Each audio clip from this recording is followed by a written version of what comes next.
Greetings, I'm your host, Jason Miles, and welcome to another episode of This is Revolution Podcast for all the returning listeners, subscribers, and of course, our very valued patrons. I almost said patients. Patrons.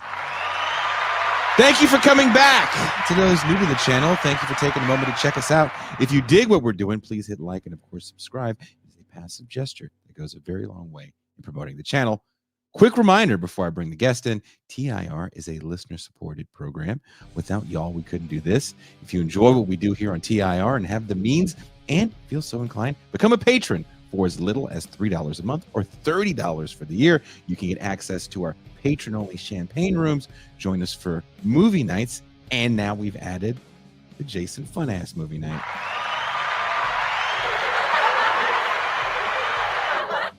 You get access to the TIR Discord, and you get the satisfaction of knowing you help contribute to the insanity that is TIR. Also, there will be no Saturday show. I'll be up north at my eldest child's graduation. If all goes well, I will be doing a Sunday show with Stefan. I finally finished my essay on selling out, and it will go live on Ben Burgess's Substack Sunday. So if you watch his show that we stream live on this channel, Philosophy for the People, Stefan and I will be discussing that essay. Should be a good one. I'm sure y'all will have a lot to say. Now, with that all out of the way, let's get to the topic at hand. Why you guys are really here. Let's talk about the Pope. Clap it up for the Pope. What is it about organized religion that can feel like a repellent to so many leftists? Is it a post-traumatic response to being forced as a child to attend church services, wasting a perfectly good Sunday? Is it the idea that all of these religions are patriarchal and repressive in their execution of their beliefs? Is it the open homo and transphobia that echoes throughout the modern cathedrals, the megachurch? Is it the scandals that the church fought so fervently to suppress? In my lifetime, the Pope hasn't necessarily been a vessel of the loving Jesus. A campaign of conservatism ran through the reign of the last few popes, John Paul II and Pope Benedict, that preceded Pope Francis. When Francis became Pope, quickly we witnessed a dizzying turn of ideology in the papacy. Our guest today notes, we saw a Pope more attuned to a humanism that fought to dismantle a conservative malaise that washed over the parishioners. From our guest's article in Common Dreams, quote, the Pope's encyclical on capitalism provided a wide-ranging indictment of untrammeled markets, social inequality, social abandonment, and right-wing populism. Surely, it was informed by more contemporary ideas about the ecological crisis and instrumental rationality. But in tilting against a deified market, Francis expressed ideas about the order of social relations that predate capitalism and are older than modernity. It would be a stretch to suggest that Francis was a socialist, although there is much for socialists to glean from his teachings about compassion, solidarity, and openness. One might better place him in the robust tradition of Christian humanism.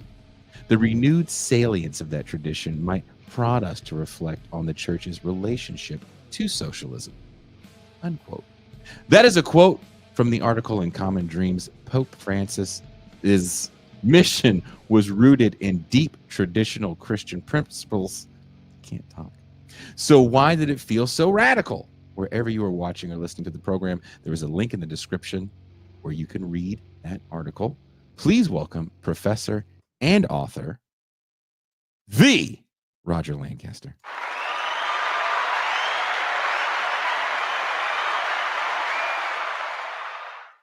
Hi, Jason. I hope I provided you with the greatest intro you've ever had. I thought it was a good intro, I got to say. Although I was shocked to hear that you're selling out. I mean, is this a thing? I'm very disappointed. I will send you the essay where I lay out my everybody has sold out. That's the whole thing, that everybody that we think didn't sell out sold out, and I make my case from Nirvana to Colin Kaepernick. Wow. Okay. Oh yeah.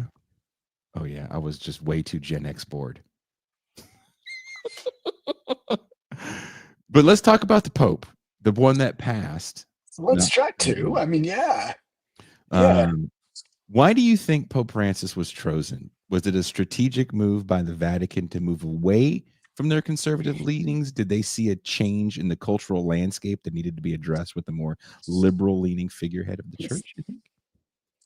Okay, so this is a great question, and I wish I had a better answer. I'm not sure I do. I am not privy to insider discussions Mhm. among the cardinals.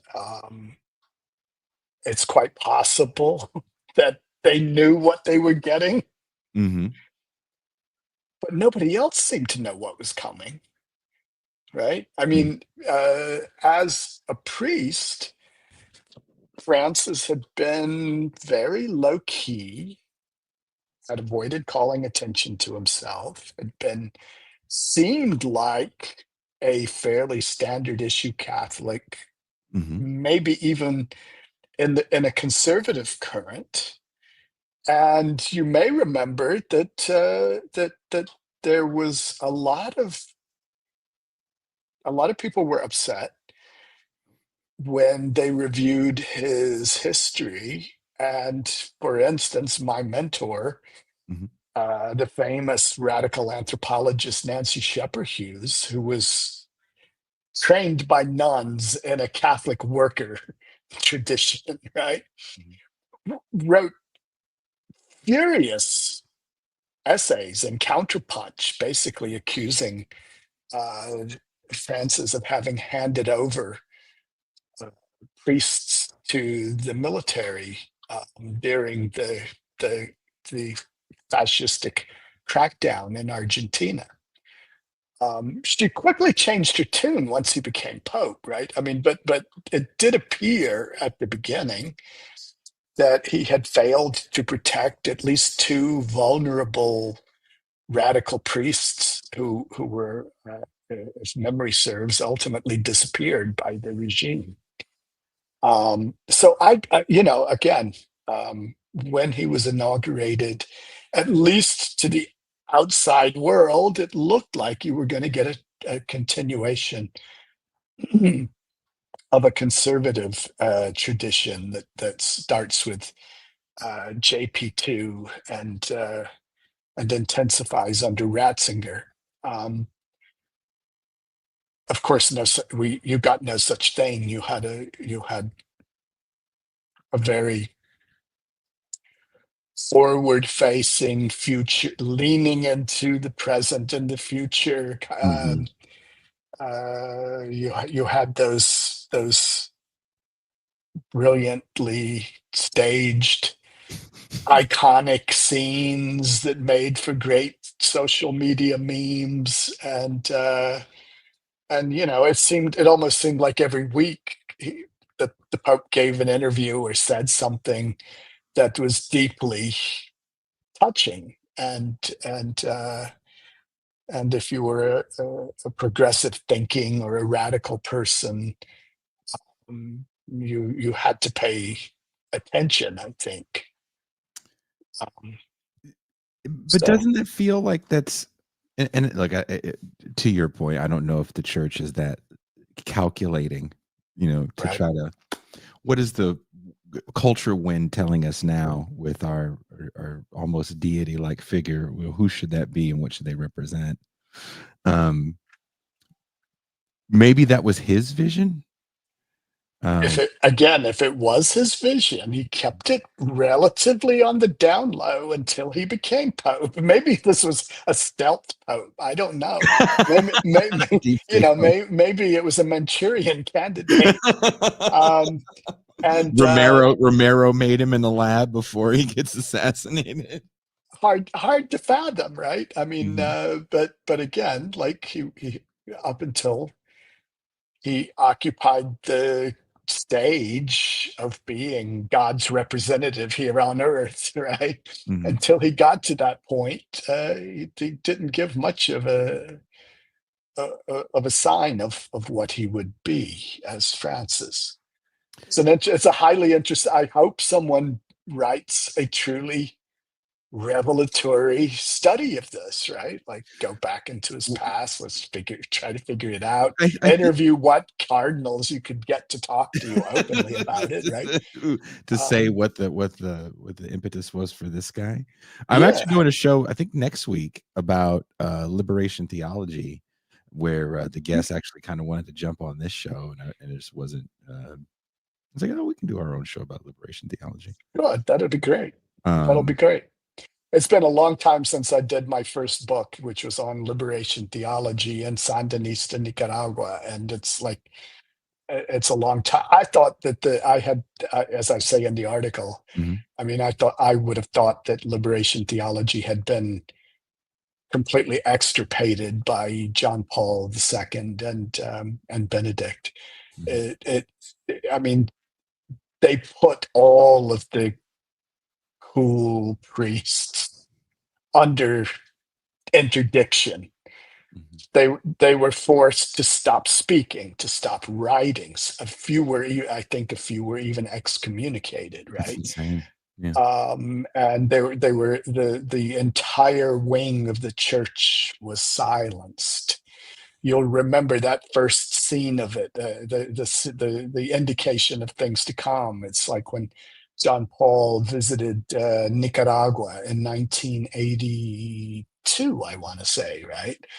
Ernesto Cardenal, the great liberation priest and poet and writer and kind of the soul of the revolution, as it were. It comes to the front of the platform and gets down on his hands and knees in front of the Pope to kiss his feet. And Mhm, instead of receiving any of this, John Paul starts to wag his finger at Ernesto Cardenal, who, by all accounts, was one of the sweetest men you would ever know, right? And tells him, "Get yourself right with the church," right? And he scolds him in front of 500,000 people assembled in the plaza of the revolution. Um, I don't. So that was an indicator of things to come. mhm, Um, the scene was iconic as well because John Paul begins giving a very conservative discourse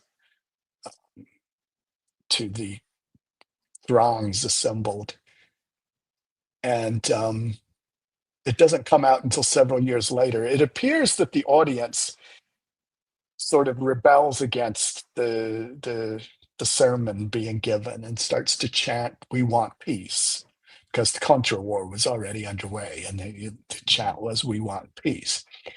But it seems that the Sandinista organizers of the event were feeding uh, we're feeding those chants into the audio system so that it sounded like it was coming from the audience, but in no small part, it was really coming from the speaker system. But anyway, everybody stage manages, right? And that was the priest stage manage, yeah, the Pope stage manages, and the Sandinistas stage managed. Was Francis kind of the best salve, though, as far as PR for the Catholic Church? I mean, probably since when does the scandal come out about the child molestations in the East Coast and moving the priests around, like the 80s, the mid 80s, kind of around Lord, the same time as the Satanic Panic? I mean, I know there's different scandals. yes,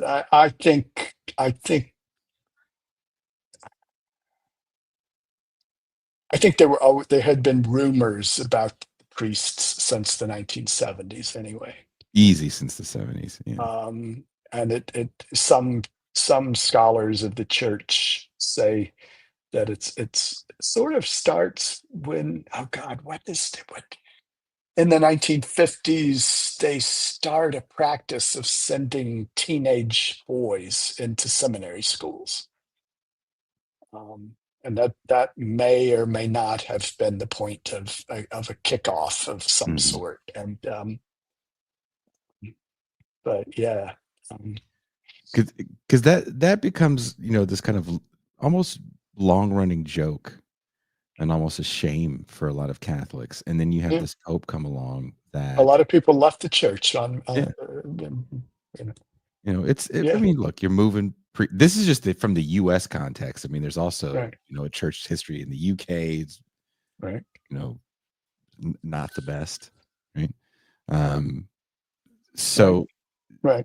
does Francis come in and kind of mend those fences, if you will, for a lot Francis of people? helped a lot in mending those fences and trying to get, I'm not going to say get past it, but in a variety of ways, he showed genuine contrition. Hmm.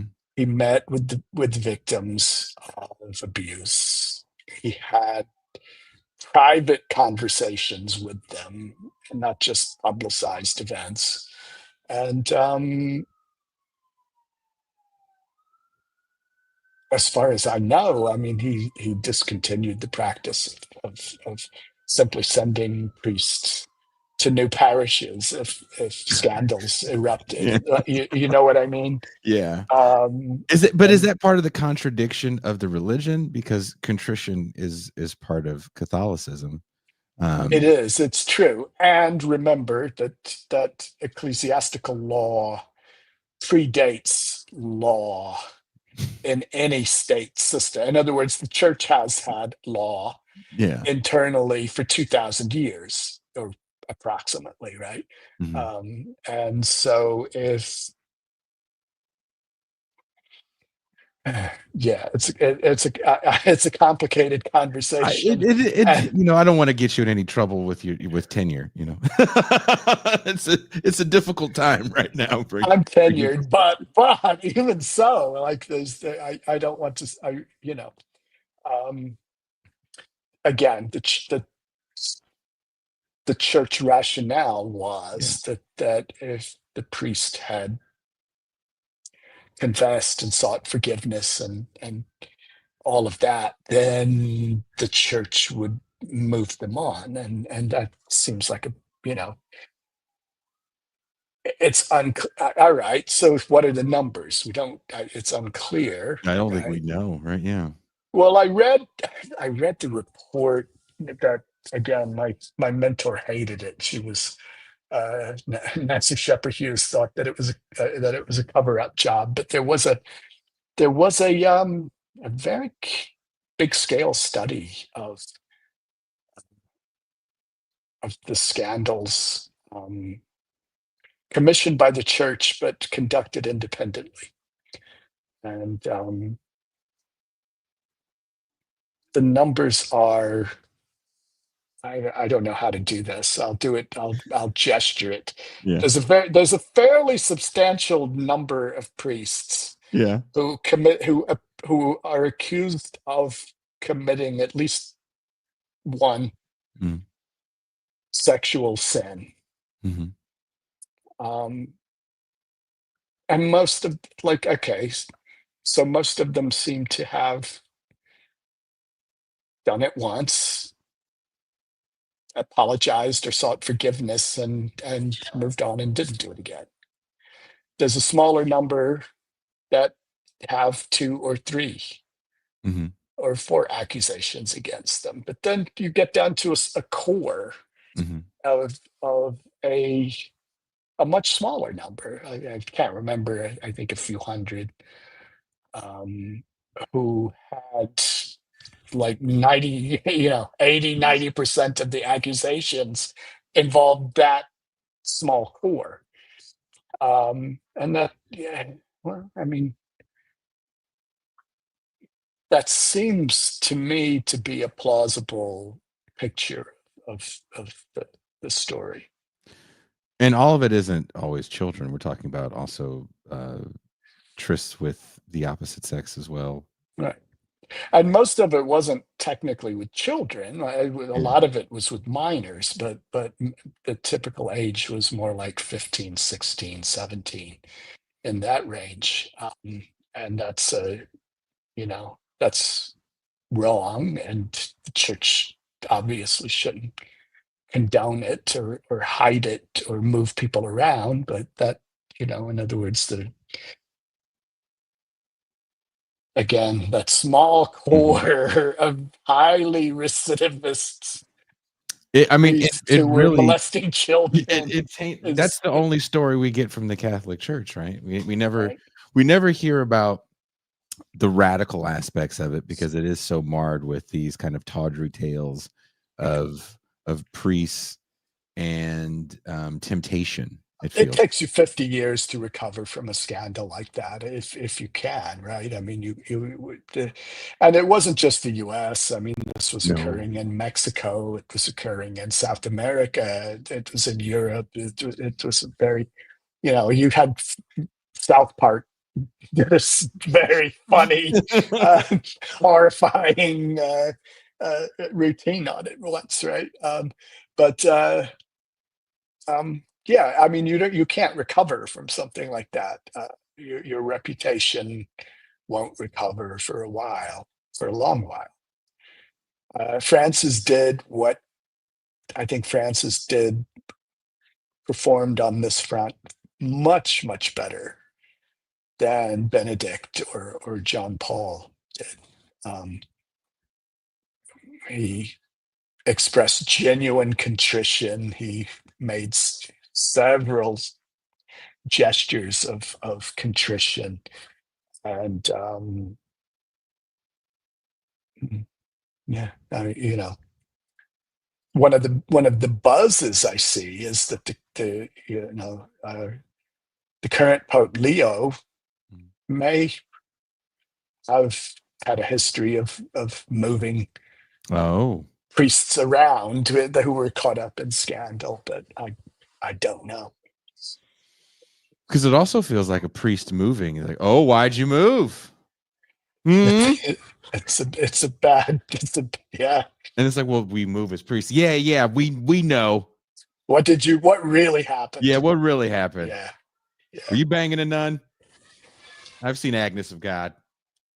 Well, remember too, the church is there's a 2,000-year history of scandal, right? I mean, during the late Middle Ages, the priesthood had become extraordinarily corrupt, and this went on for 300 years or something before the Reformation broke away from the Catholic Church and forced the church to straighten up a bit, right? I mean, Mhm. but you had basically licentious priests who were personally enriching themselves, who kept wives on the side, and who basically lived a life of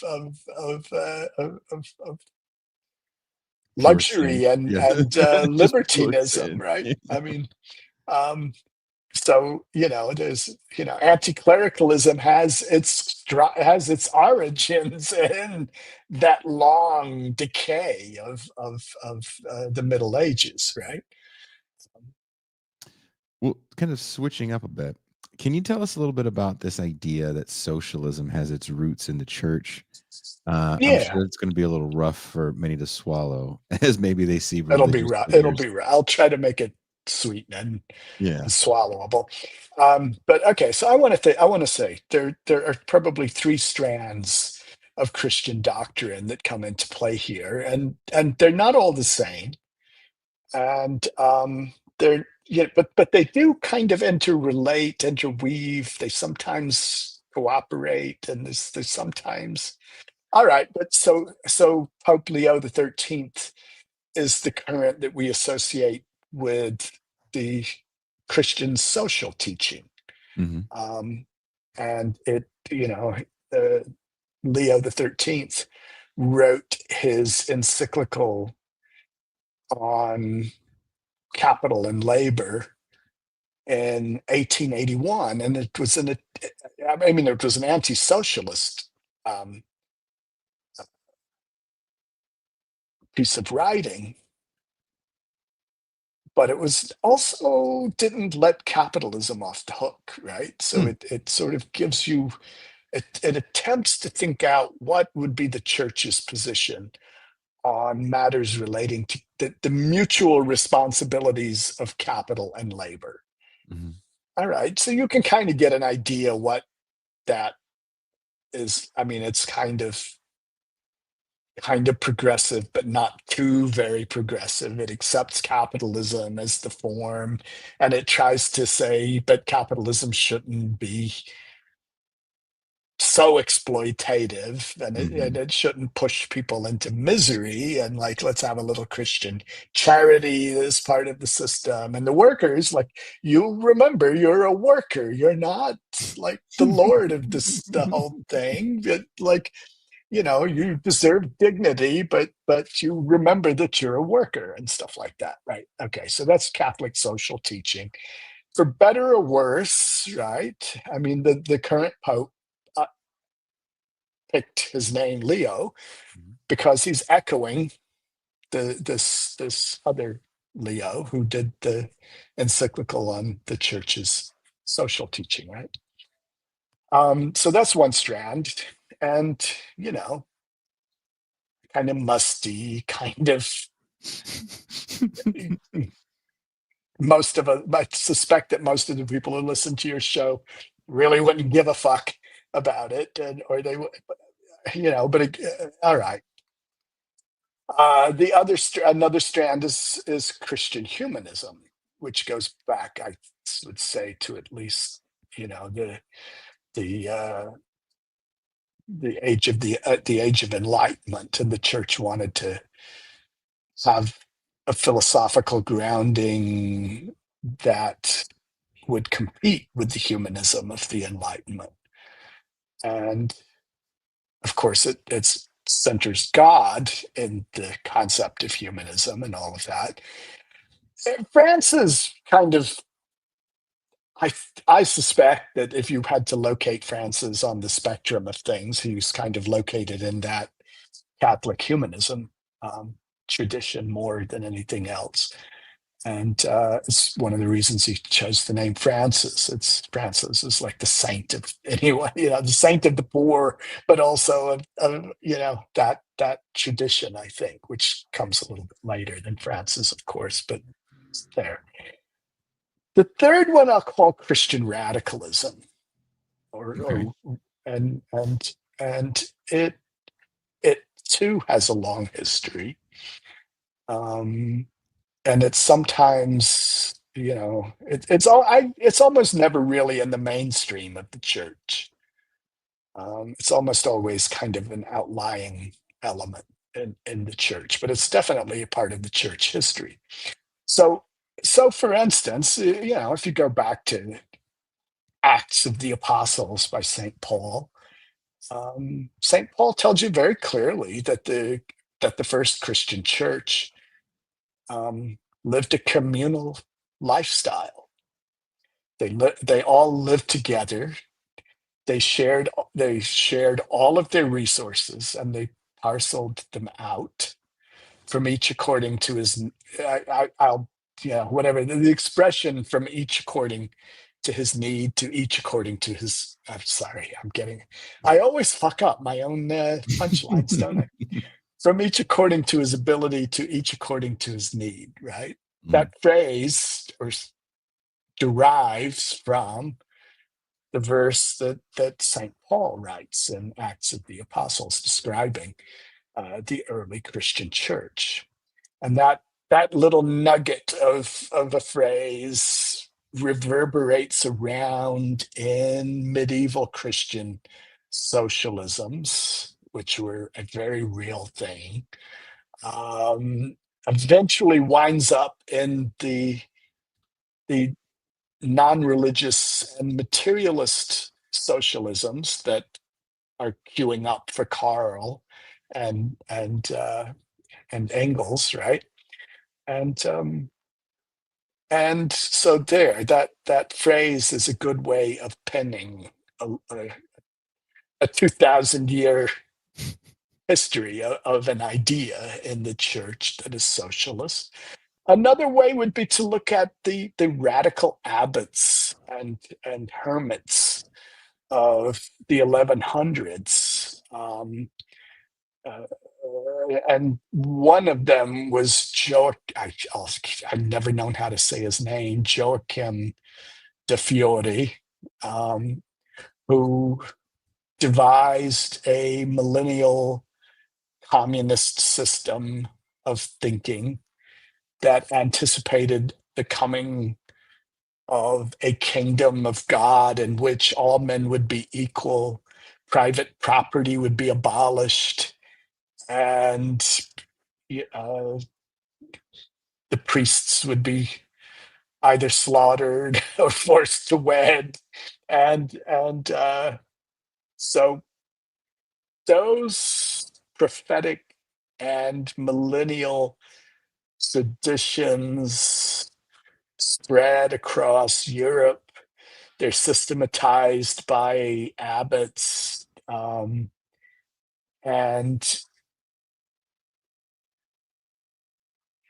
all of the peasant revolts Hmm. during the late Middle Ages are grounded in those ideas. Um, and there are a number of peasant uprisings and peasant revolts, starting in the 1200s. They heat up in the wake of the bubonic plague in the middle of the 1300s. There's another wave of them in the 14. Like, this isn't like a slow. This isn't like a short-lived phenomenon, right? This is Hmm. something that lasts a long time.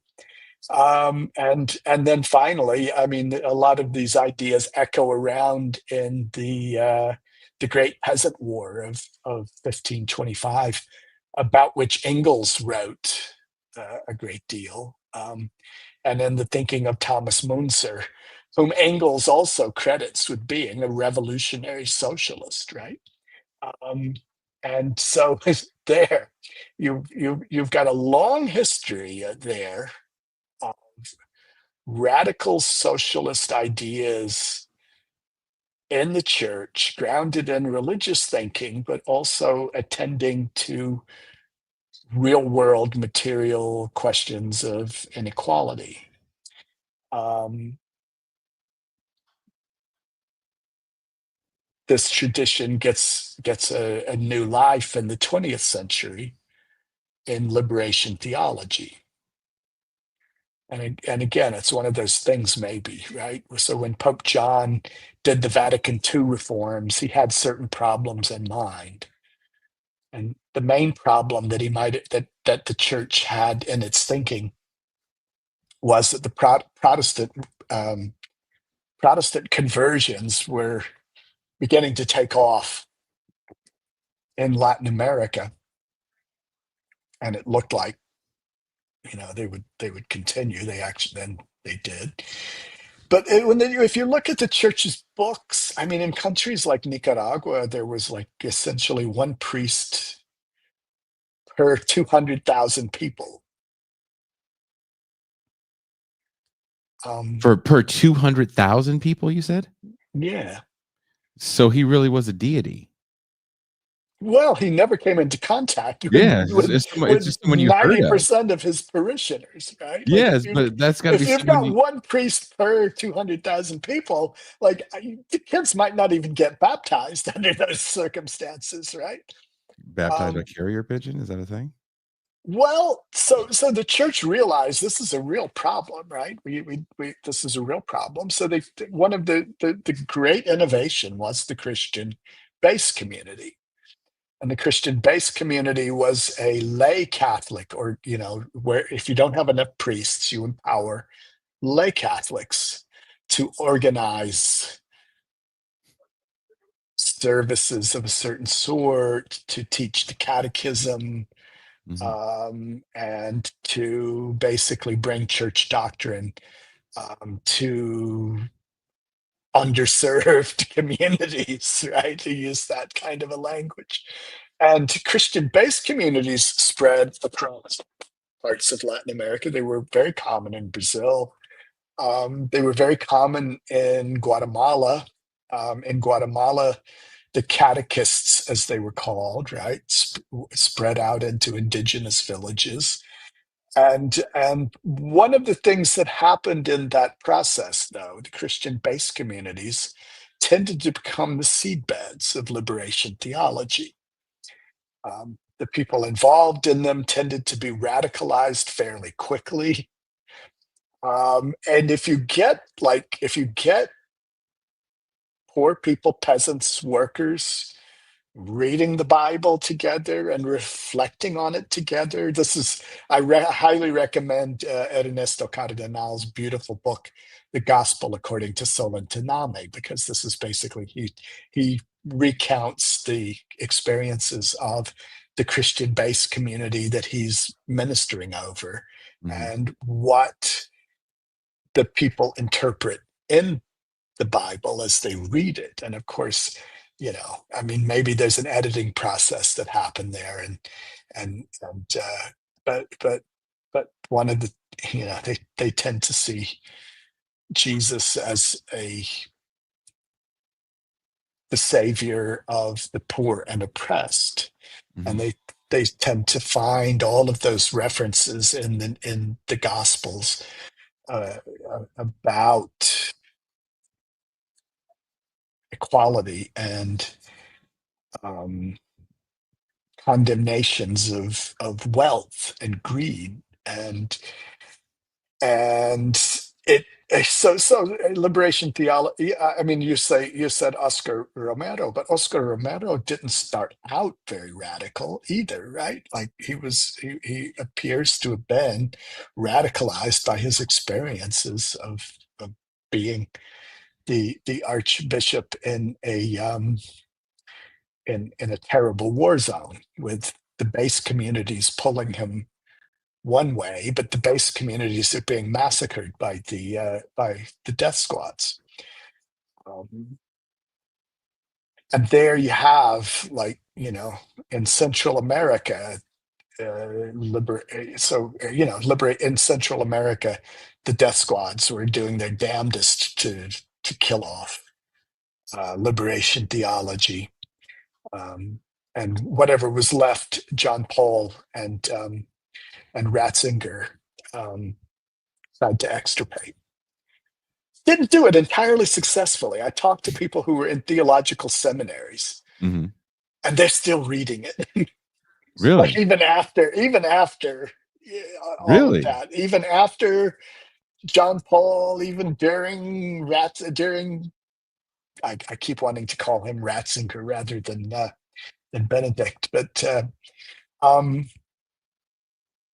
yeah, people in seminaries are still reading um, Gutierrez and Boff, and even the more radical figures that aren't as well known, I believe, oh God, what's his name? The Mexican theologian Miranda, I think was his name, who wrote Communism in the Bible, um, and uh, and another one called Marxism in the Bible, in case Ooh. the communism in the Bible wasn't enough for you, right? Can you explain a little bit what liberation theology is for those that may not understand what it is? A Yeah. basic, maybe, uh-oh, you got uh-oh. He's like, Yeah. "Let me get I let me don't know get if I comfy." can.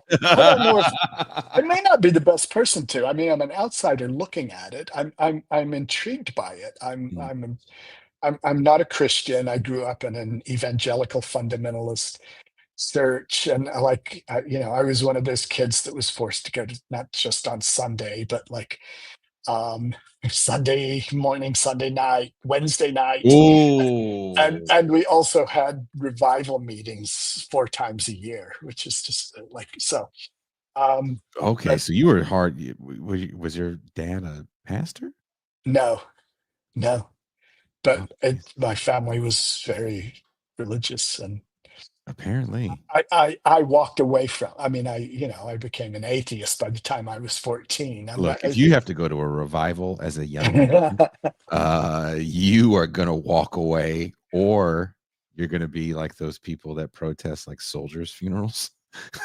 There's Right. no I there's think no in I between with you. This I think that may be true, right? And there were, for me, it was kind of, all right. On the one hand, there was the gay thing. Don't Mhm. undercount that. Like, that was a factor, but that wasn't the only fact. Like the other, like the church, that the evangelical white churches during this period were extremely reactionary.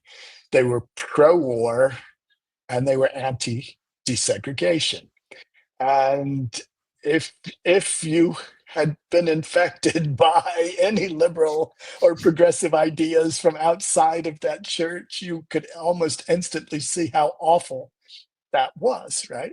Um, and of course, just I also was a science freak, and I was all right. So it doesn't appear that the world was made in 7 days. How do I square the like? Yeah, you were real fun at Thanksgiving dinner. I'm sure. I'm sure. But there. So I'm an outsider. Look, I did not gravitate to an enlightened form. Like a lot of a lot of people go through something like this, and they say, "Oh well, I believe in God. I just don't believe Do in you that and think all of that." had you been at that age in like 68, you would have joined a hippie commune? Maybe. Because you also are coming of age in a different time, right? Or There's I not might all have this joined the cult. Weather Underground. I don't Whether know. that's I mean, this Manson is family or Weather Underground. who knows, right? I mean, but I wasn't I was just a little baby then still, right? I was very Mhm. young. Um, so as I say, I look at religion a bit from the outside, and I know that that's not. I mean, there's a certain advantage to it. There's a certain disadvantage to it, and I try to be empathic, and I try to have fellow feeling with people, and I try to be understanding, and I recognize that there are people who believe religious things, who are good, decent human beings, and they're they are I have friends who tell me, or even colleagues who tell me, if I'm going through something, or if someone in my family is sick, they say, "I'll pray for you." And Mhm. like my first reaction at first, of course, is like, okay, well, but this is one place where J.D. Vance might have been right. Like, believe it or not, right? There's that New York Times article. There's that New York Times, yeah, what is it? They take ethics letters or something, and someone writes in and says, my neighbor insists on praying for me. What should I do? And the Times actually wastes like a whole column on this, right? J.D. Vance tweeted off it something like, "Stop being such a freak. Stop being such a weirdo, and just let the woman pray for you. For God's sake, she's trying to be nice." Um, and for once, he was right about something, right? I mean, so like when people tell me I'll pray for you, I take it as A a kind gesture, gesture. A kind gesture. of Yeah. solidarity, and Mhm. it's and yeah. And if my mother if my mother, who was in treatment for cancer, Mhm. can, she had connections and friends, and like, so my Jewish colleague said that she'd pray for her, and the Muslim woman who works at the local mall says that she would pray for her, and my mother says, "I'll take the prayers of Jews and Muslims. It's okay. I mean, it's okay. I'll accept that." Your Right? mom would have been really funny if she would have took you aside. Are they, son, are they gone? Make sure the Jewish God doesn't save me, because I don't know if I could make it up there. Yeah.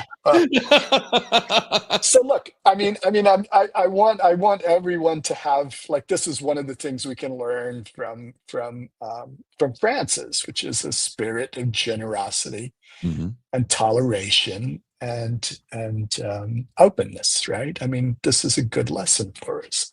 And I try not to get on my atheist high horse, but you've asked me a question and I've avoided it, which is to say, what is liberation theology in essence? And liberation theology is, I mean, at one level, it's Christian socialism. At another level, it's the church's social doctrine and humanism on steroids, I suppose, right? But it flows out of the Vatican II reforms, in which the church is enjoined to take the side of the poor, to accompany Mhm. the poor, to walk with them, to be with the poor, the global poor, the global majority, not Is not it the not the marginal, the most marginal poor, the broad working The, class.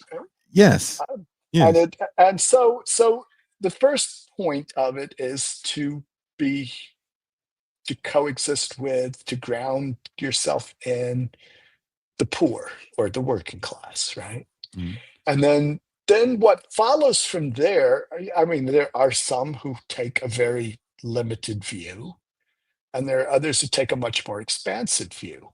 But everyone has to take the view, I think, that if you're actually walking with the poor in their daily life, that you have to attend to their sufferings under war and capitalism and, yeah, and political violence and things like that. You're not allowed to check out of that. And so you have to, if you side with the poor, where do you go from there? If you accept that there's a confrontation between workers and capitalists, then you know where this is going to end up, right? You end up squarely in Christian socialism. And that is where I think most of the liberation theologians, most of the people involved in the movement end up in that position to one degree or another, right? Um, it was again, yeah. Um, Do you think though that as as popular as that was at one point in time, that we've moved away from even looking at religious figures, especially those that we see with any sort of Catholic iconography, as truly allies, right, unless you're kind of in certain spaces, right? Like when I see people in right, the struggle right, against the death penalty, I see religious figures. The same with, like as you said, struggles for the poor. right. That's where you're going to Salvation Army. That's where you're going to see religious Yeah, figures.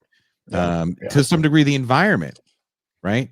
Uh, you're going to have nuns who are against illegal dumping because they understand what it does to, again, those right. poor communities. Why are these voices so absent from our left spaces, in your opinion? Yeah. Um, well, I don't know if they're completely absent. I mean, look, I think it's. I mean, I think Jacobin has published a piece every year for the past 2 or 3 years or something on, hey guys, not all Christians are bad, like It almost feels we like, need to be more open to this. yeah, it's a slow day. What are we going to write about? Here's the funny thing, Yeah. that some of my comrades that I care most deeply about and am in most contact with are either like I write. So one goes to a Presbyterian church every week. Another is Catholic and really Catholic, and so uh, it's around. I I don't know how we do it. I encourage people to think about it. Do you Right. think the new atheism movement just was so strong in a certain segment of young academia, that now it's just like, look, man, we're we're done with your sorcerer's ways, as they say in the line in Star Wars, right? Yeah. Don't. The village magician. Um, I'm an atheist, but I don't try to proselytize people. How's that? Fair. Like I don't really think I need to make converts, Hmm. and I don't need for everyone to think the way I think. And I think that approaching it first of all from a position of acceptance and toleration is important. If a big chunk of the working class is in some sense religious, it's wrong to just assume that they're experiencing false consciousness, or that they're in error, or that they need to be upbraided.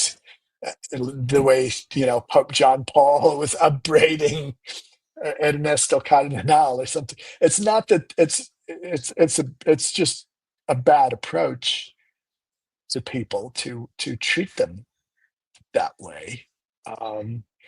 And so but I think what you were getting at is, I think we live in an increasingly secular world. Secular trends have been especially pronounced in the educated middle class. Almost all of the left is educated middle class. And so, like most of us are clueless as to what it means to believe in God anymore, right? And maybe, yeah. So maybe we would take a spell and try to understand that better. You would think. Maybe. Again, I'm kind of shocked at how many. I don't know. Look, if you deal with the poor in any sort of real way, Right. you work in Right. services like I have, Right. you are Right. going to deal with religious people. Yeah. More than you will deal with anyone with a hammer and a sickle on their shirt. Charity has always been a big piece of the church's actions, right? Mm-hmm. And charitable work. I mean, there's the liberation theologians would always tell you charity isn't just giving away. Charity, if I'm remembering correctly, the word is actually justice. Mm-hmm. So the idea of charity is a bit more radical than we might tend to think of it otherwise. I think so. I mean, one of the things I struggle with as just a regular person is forgiveness. And I, don't believe in much heroes, God, Snuffleupagus. No.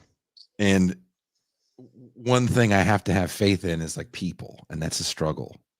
And sometimes Right. I do have to lean on my friends of faith, because there's something about having that level of faith that can recenter you when you're Right. all lift up. So It seems to me that there are two kinds of people of faith. There's the kind who's always trying to convert you and is always proselytizing, and that can be just a pain in the ass. Like, please, stop.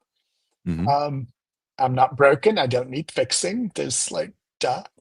But there's the other kind that approaches other human beings with charity and grace and fellow feeling, and there's the side of it that Francis, I think, embodied more than anyone I've ever seen in my lifetime who had a public stage, right? I mean, there's that beautiful scene where, what is it? The little boy comes and confesses, Mm-hmm. like in front of Mm-hmm. the Mm-hmm. audience, and comes and confesses what he's worried about. And Francis asks his permission. He says, "May I tell the people what you said and what I said?" And the boy, "I have your permission." Okay, so basically, the little boy was afraid that his father, who had died, was in hell because he was an atheist. Mm. And Francis says, "Did he baptize you?" And the boy says, "Yes." And he says, "So look, I mean, your father was a good man, and it's got to be especially hard for an atheist to baptize his son, right? Mm-hmm. Do you think that God would keep someone like that away from him? Mm. I don't think so. So there, your father is not in hell. and he's not in purgatory either. So, all right. So this is a great, this is but this is the spirit of this is a charitable Christian Mhm. spirit that is at work, right? And or when Francis says, who am I to judge? And you had conservative Catholic writers like Russ Duthat saying, "You're the Pope. It's your job to judge." We're waiting for you to make us feel better about our judging. That's what you're there to do. But when the Pope says, "Who am I to judge?"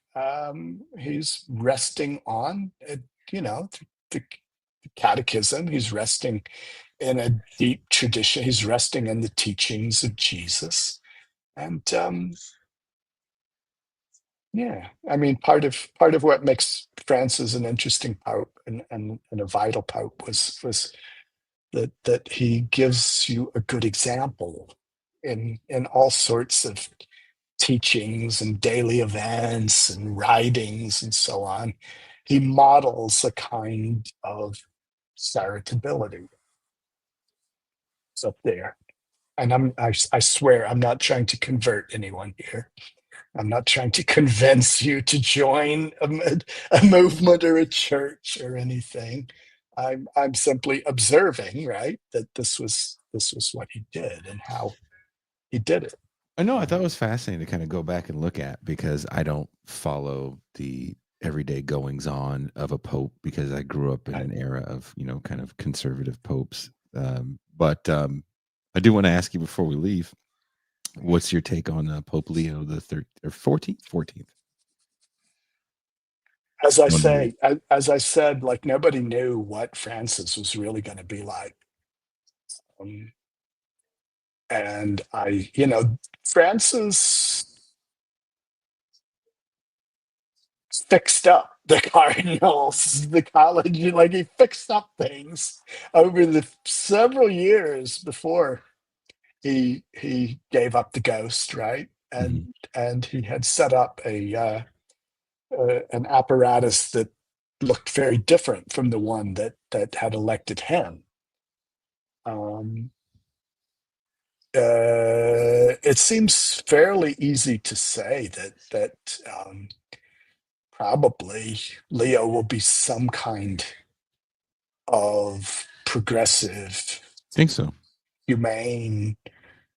I mean, everything so far about his background and his what little we know, right, suggests that he'll continue forward something like the tradition of Francis, but we'll see how. We'll see, you know. Um, I mean, he's an American pope. That's also kind of okay. Didn't see that one coming. Didn't think that was ever going to happen. yeah, it's a strange thing, isn't it? Like I don't know whether I don't. Yeah, I mean, it seems good to have a representative of. I mean, is the Pope a representative of America? I don't think you can say that quite. But I mean, a lot of my friends are saying they want someone other than Trump to be the symbol of the United States on the global Sorry. stage, right? That's just what you're stuck with. But an alternative to him, like a counterweight, something there, right? That would be a little bit different, right? There are things that look. I mean, I don't want to oversell it, right? I don't want to go too far, right? The church. There are social teachings of the church that will probably remain extremely conservative by liberal or left secular standards, and this too is. I mean. Francis says, "Who am I to judge homosexuals?" Right? But he also didn't, and he had conversations with trans people, and he opens up a certain door for allowing those people to to be involved in the church in some way, right? But let's be clear, he didn't renounce longstanding church doctrines that treated, say, homosexuality as an intrinsically disordered condition. Right? That's the official language that goes intrinsically disordered. And it goes back to, I mean, it's grounded in modern interpretations of natural law, going back to Aristotle. So elements of the doctrine are even older than the church, right? But these things will change very slowly, if at all. I mean, I know that a lot of I know uh, women who went to theological seminary, and they did so with the idea that someday they might become priests. But that too seems like one that's going to be a really tough sell for the church, and it would be very hard for me to see it happening in this millennium. Maybe millennium might be too long a Who time. gets in first? Who gets in first? The gays or the women? Who gets The in first? gays and the women, yeah, the gays are already there. It's just that, But who officially gets in? It's like it's official, no more yeah, undercover living. Like you could just be God, gay and it's Catholic, yeah, that's a tough one. I don't even. or a female priest. What was the joke? That what's it? Washington Babylon or whatever, that right-wing piratical site. We don't know who the next pope is, but we do know that it will be a woman of color. And then you just I have The to woke laugh at pope. it. Yeah, they always talk about the woke pope. I was like, well, the woke pope would be like, yeah, put a pope hat on Kamala. That would be like the dream come true. Yeah, it would be Pope Kamala. But so some of the churches, like if you come from a stream of sex sexual liberation or women's liberation, if you come out of any of those traditions, the woke, if you come out of any of those traditions, all right, you might have to just say, all right, I'll take what I can get from the church. I recognize that I'm not going to get some of the stuff that I want. Um, maybe the church's teachings on capitalism and environmentalism Mhm. will will be okay and will suit me better and will even make me happy. But like their teachings on men and women and gender and on sexuality might be just something I have to live with and put up with, but not like, right? Mhm. And so I think you know that's there. Francis did a great job of walking a tightrope there, stressing toleration, tolerance, and without unsettling the deeper doctrines, right? Mhm. Um, That's a hard dance to do. it's a hard dance to do. He It's a did it very extremely hard dance well. to do He did it extremely well. with But public support. yeah, yeah. So who knows? I don't know what the future holds. Maybe we didn't predict what Francis was going to be like. That's for sure. So maybe this one will surprise us too. You, Hopefully, has he good had a stance? surprises. Hopefully, not bad ones. Has he had a stance? And again, I know I'm keeping you too long. This will be the last question I ask you It's before fine. we leave.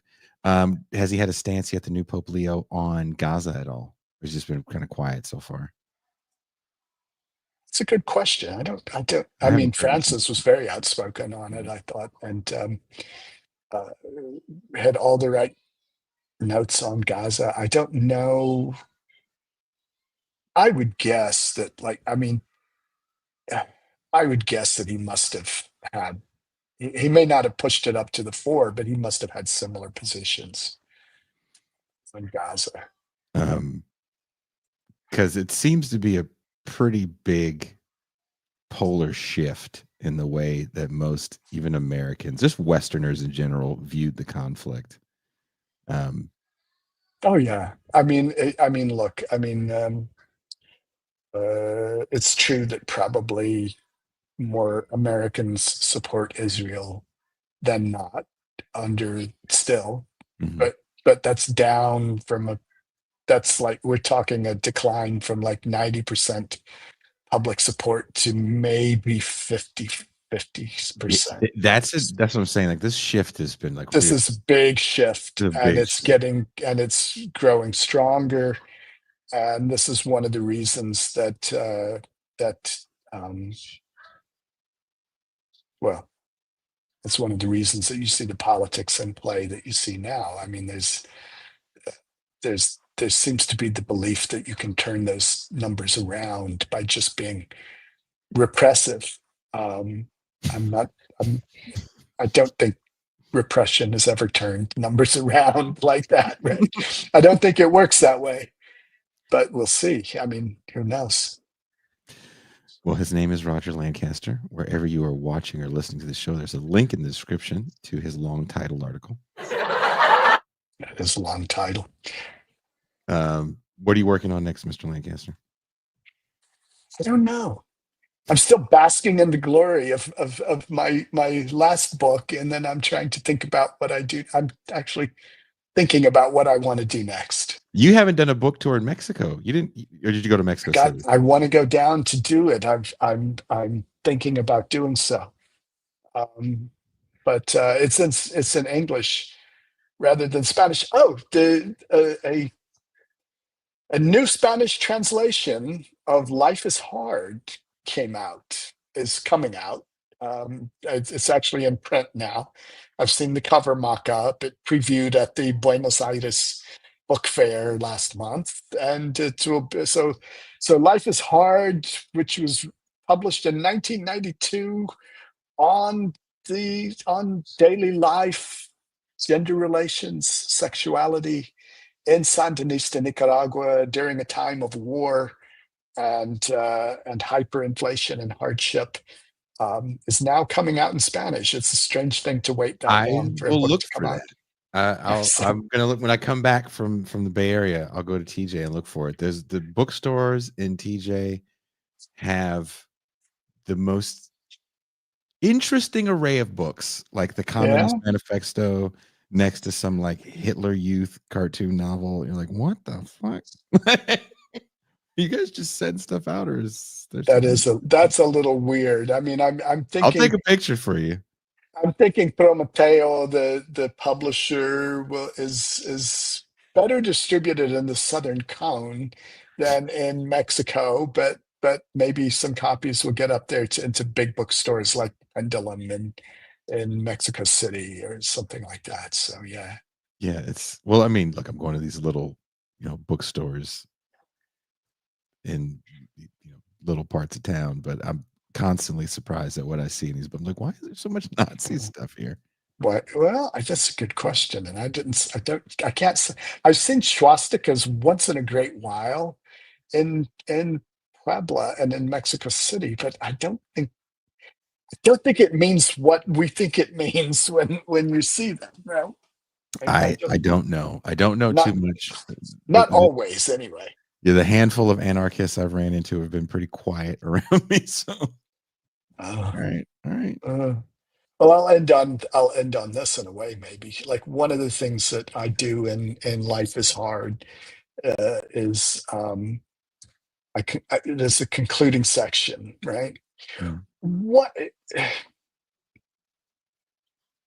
one of the things that made the Sandinistas weaker than they should have been, and I'm referring to the closure of the Sandinista period that with the elections in 1990, they never could quite hear the suffering of ordinary people during war and economic crisis, and they couldn't hear it because they had wrapped themselves up in a very I'll say arrogant, but in a very enclosed bubble in which they spoke in the flowery language of revolutionary hagiology,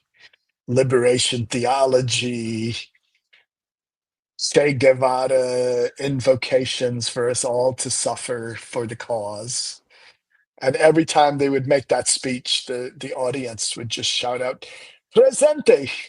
And like the audience would always give it back to them. And so they always thought that everything was cool and like they couldn't possibly lose an election because after all, they were right Mm-hmm. and they had the right side of things. And someone's at my front door Uh-oh. there. I'll let them in. We'll see. Maybe it's a burglar and I let in the burglar. All right. But this is one of the weaknesses, right, Mhm. of having a righteous, an overly righteous approach, right? And they had, there was an interview of like Face the Nation type show, and Ortega is there. It's like 1987 or 88 or something, and Ortega's giving a speech, and then there's questions and answers. And one of the trade unionists in the audience says something like, "Now, look, I mean, there's something I want to say something that a lot of these other people aren't going to tell you, but we're hungry at night, and we don't make enough to feed our families, and we're having a very hard time right now, right?" And Ortega's reaction was to scold him, right? And he says, "How dare you suggest that the people in this audience won't speak up to me?" I'm like, "How dare you? Like, this is a free country and anyone can say anything they want. So you just shut up now." Right? It was that kind of an interaction. But again, you can, and then the audience went presente, and so you know the directorate remains trapped in its bubble where it says pieties, and the people respond by endorsing the pieties.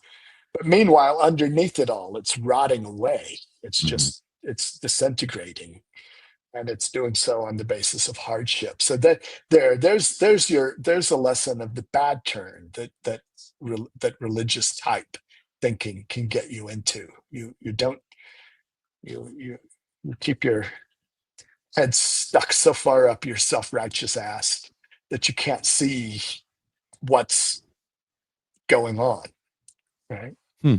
So there. Something to think about. Roger Lancaster, thank you very much.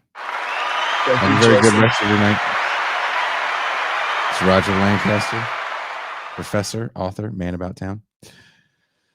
Thank you guys for checking everything out. If you're new here or a returning subscriber, don't forget to like. If you haven't subscribed, hit subscribe. If you're listening on Apple, subscribe and get access to the champagne room, which is where we usually go tonight. No, I do have to prepare to leave Mexico for the first time in a while. A little nervous. See what happens at the border. Thank you guys. Hopefully, I'll see you guys Sunday somewhere in California. I'll be on my way back. But again, no show Saturday. So go watch all that stuff that I did Monday and Tuesday. We did 3 shows Tuesday. 3 shows. We did 2 shows. One in the morning with Ralph Leonard about Trump and his Hollywood tariffs. Before that, we did a Monday show, which I'm very proud of, talking about this new way of doing politics, techno-populism, with Alex Hukuli. Am I saying it right, Alex? I think I said it right this time. And then for the patrons, we watched Hard Ticket to Hawaii. And we're able to record it. Not just the movie, but ourselves watching it and talking shit during the movie. It's kind of fun to watch. I went back and watched it myself. There were some fucking really funny zingers in there. So this is why you should be a patron. So I'm going to go. When I return, I'll be the father of a college graduate.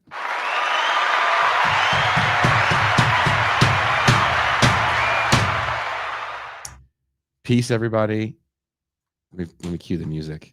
Let's go out with cartoons. That was a great show. I am out.